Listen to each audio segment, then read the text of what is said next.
But I am going to now talk about what the heck a mental health carve-out plan is.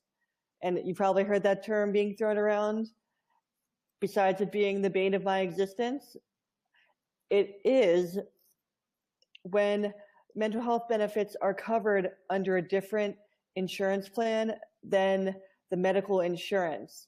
So a client will come in and say they have Blue Cross and Blue Shield when it turns out they do for their medical benefits, but for that particular plan, it is their mental health is covered under what's called a mental health carve-out plan, and that could be a completely different company than their medical insurance plan. So they could say they have Blue Cross, which you're in network with, and they have a mental health carve-out plan to, let's say, Beacon Health Options, and you're out of network with them. That would mean that you're actually out of network with that client's plan.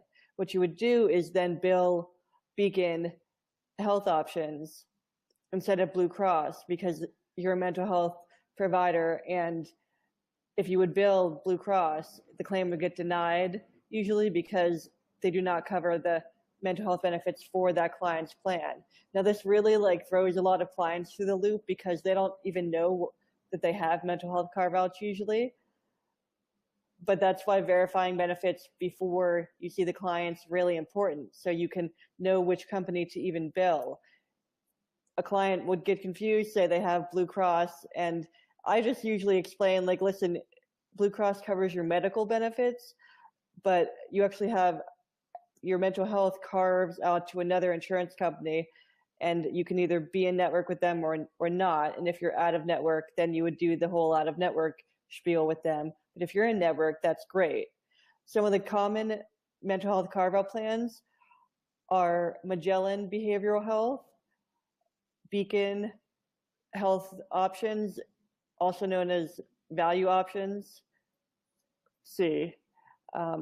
Sometimes United Healthcare is a mental health carve-out. Sometimes Aetna is a mental health carve-out. It really depends on the plan.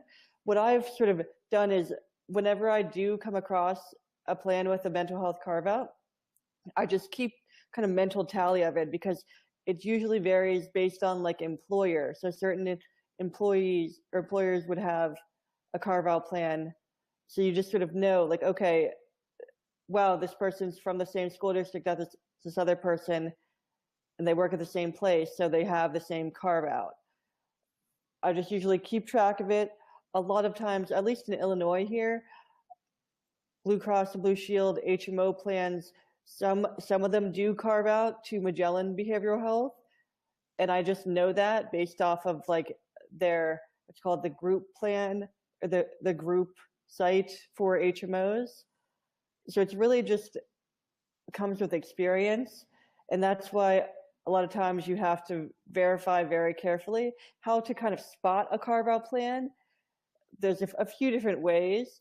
The first way is always calling to verify, so calling the insurance, the customer service number, calling the insurance representatives, and they'll tell you that the mental health is carved out to X and X plan, and they'll usually transfer you. I often take down the number too, just in case, and I save that in my phone actually because I'm that nerdy, and so that for future reference. You can always call to verify the insurance. Sometimes on the back of the insurance card, it'll actually have mental health benefits like Magellan, and it'll have the Magellan number. So then that's a good indication. Another one is when you're checking benefits on Availity.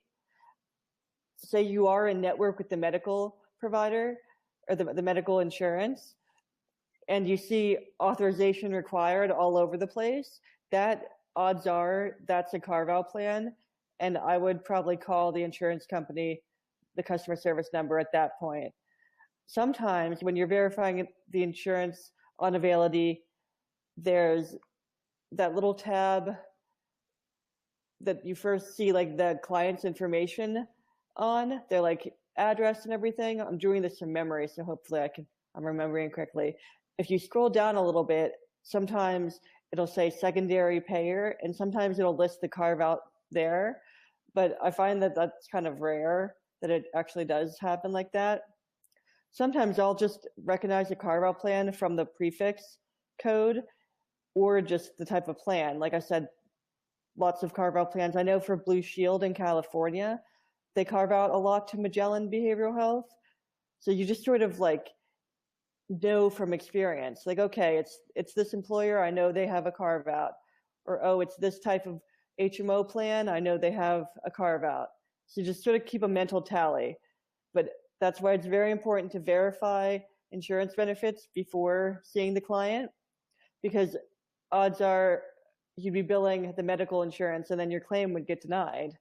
And then you wonder why, and then you have to go through the whole thing again. So to avoid it, verify the benefits and bill the mental health carve-out if it's a carve-out, not the medical insurance.